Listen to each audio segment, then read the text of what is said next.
Promise, alam mo na ha. Ate, alam ko na yan. Alam mo, okay. Ayun o. Tapos na Alam mo ang yung problema. 31 bukas, ha? Oh, Ang 31, medyo parang ano daw yan. naive. Bukas ang mga pinto Oo. Ayan, oh, main. ng mga kadiliman. Oo. Basta nahanap mo na ang address, Ayan o. mauna kayo doon ni Tinidora. Ano? Bakit sinuko mo? Advance. May advance. Nakita mo kay Yaya nagparamdam eh. Kami pa uunahin mo. Kailangan kasama tayong dalawa. Isa ka pa eh. Hindi mo ba nabasa? Hugot ulo nga. Kababalaghan nga natin, unahin natin itong dalawa. Pag nasa lubog niyo yung dalawang wala na ulo. May sinasabi si Alden, no? Main, Safe sana na yun. multo na lang ako. Oy, Bakit daw? bakit Alden? Para sa tabi. Hindi, para pwede kitang kitang dalawin. Hindi mo naman eh. Hindi mo naman kailangan maging multo eh. Inis ko. Sa bagay, sa puti ni Alden, parang multo na. Yaya. Hoy, magpaitim ka nga konti. Oo, ayan, ayan. Ayan na. Ba't ba ganyan ka magsalita, Yaya? Hindi kasi Lola eh. Si Alden eh. Tingnan mo nga, huwag kang Ano ka ba? Ito na po, ito na po. Ano? Lumalaki, boses, lumiliit. Alam mo ka na, magsugod bahay na muna tayo. Tama. Yan. Balikan natin kayo, Lola. Anong balikan? Kasama ako sa inyo. Tama siya.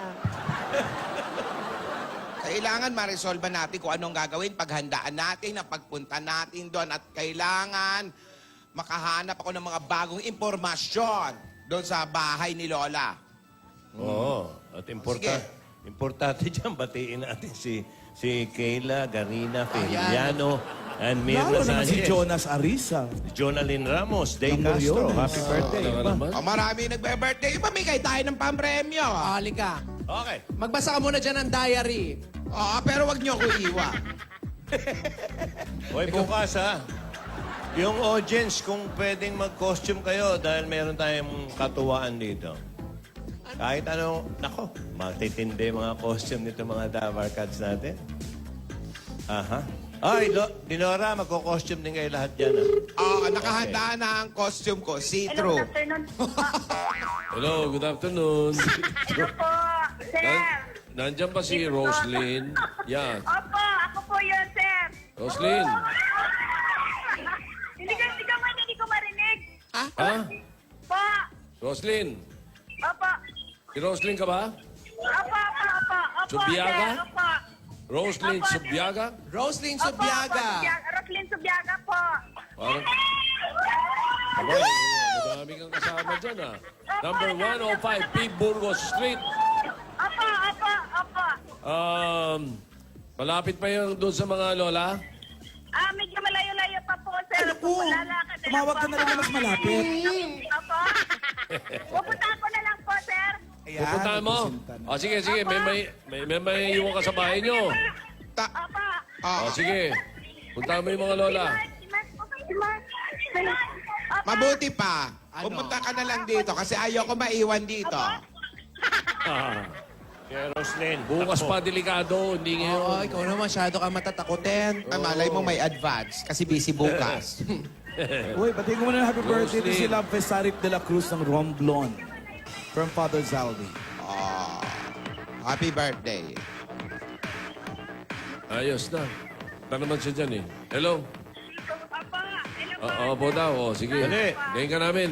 Kumaring Kaya mo. Cortez, salamat sa pinadala mong pagkain. Napakasarap.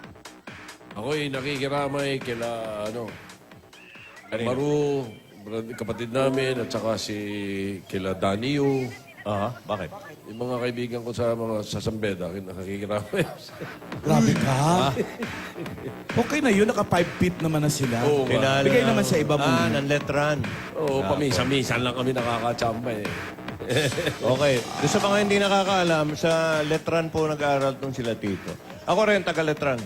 Tagaletan? Taga-letran ng t-shirt nung araw. Yun ang trabaho ko. Pero, Nakilala ko sila. Tagal naman yun. Hindi, pero tama siya. Lahat kami, Ganda ni Tino. elementary high school doon. Si Vic naglasal, si Maru nagsambeda, kapatid namin. Ikaw, si Alan. Alan. At saka ako ulit. man. Alan, saan ka? Saints ko? Ha? Saint Scholastica. Saan ka ba? St. Paul. Lasal. Lasal ka ba? Jose Lasal College. Jose Lasal. Ikaw, Tidora, saan ka nagkoleo? Sa ano po, Baguio. Ayun si nanay. Seryoso ka usap.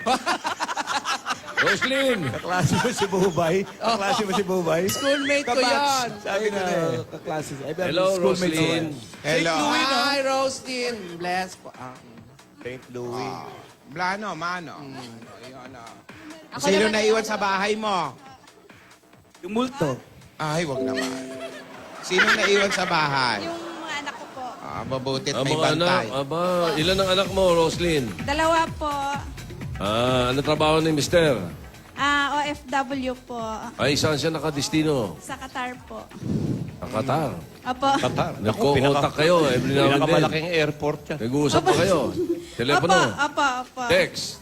Opo. Kanina po tumawag na po. Oh, yun ang isa sa mga natutunan natin dito sa Kalyeserye, no, pare. No? Yung long distance pala, pwede pa rin magmahalan. Tama po, tama. Di ba? Oo. Tulad ni, tulad nung dalawa.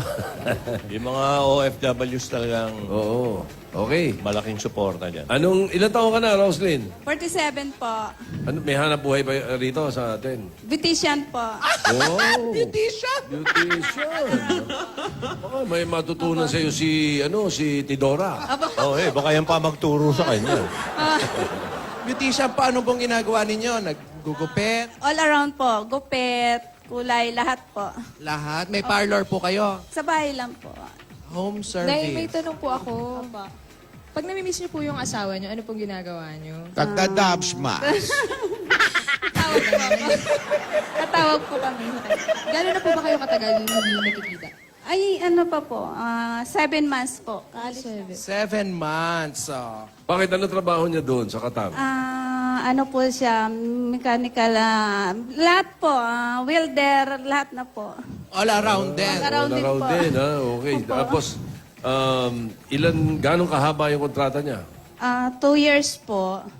Pero 7 months ago, nandito siya. Kauumpisa lang uli nitong Opo, bagong opo. kontrata. April lang po siya umalis. Ay, sige kaya pala. So, matagal ba yan? 2 taon bago umuwi. Opo. Ilan na yung mga anak niyo? Dalawa po, isang 17, isang 9. Nag-aaral pa pareho? Opo, second year college po yung panganay, grade 3 po yung bunso. Malaki ang gap, ha? Ibig sabihin ba, si Mister, bumiyahe din nung mga panahon na yun? Hindi lang po, yun lang talaga ang binigay,